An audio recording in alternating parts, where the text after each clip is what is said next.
Today, we think of Hollywood solely in terms of entertainment. But in the late 1940s, Hollywood was one of the front lines of the Cold War.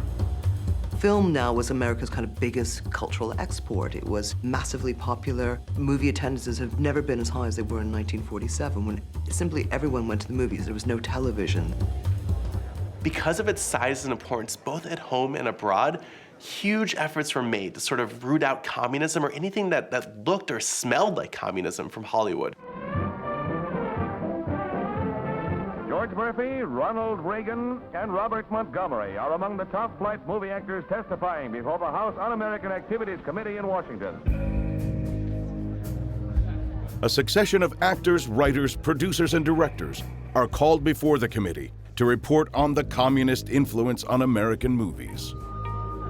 The studio heads were extremely concerned about the government overseeing, investigating their activities, and they wanted to have nothing to do with it. And so it was very easy for the studio heads to quickly wash their hands of anybody who was in the Communist Party. I don't believe it's a political party. I believe it's an un-American thing.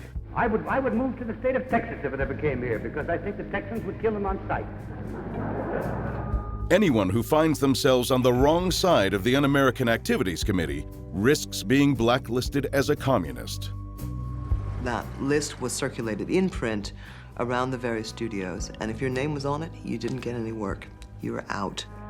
As the Red Scare intensifies in the early 50s, everyone comes under suspicion. And that's where Hollywood star Sterling Hayden, the former OSS agent, reconnects with our story. In 1946, he had returned to America with a Silver Star for his wartime service and a secret.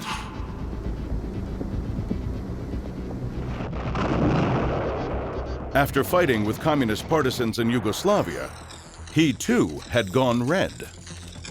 He had great admiration for their courage and for the work effort, and he became a member of the Communist Party. He didn't last very long in the Communist Party. He was disillusioned quite early, but it was not something that OSS agents were supposed to do. Fearing that he might be found out, he goes to the FBI and confesses. As a result, he is subpoenaed to appear before the Un-American Activities Committee. He appeared before HUAC and he named names. He named people who had brought him into the party.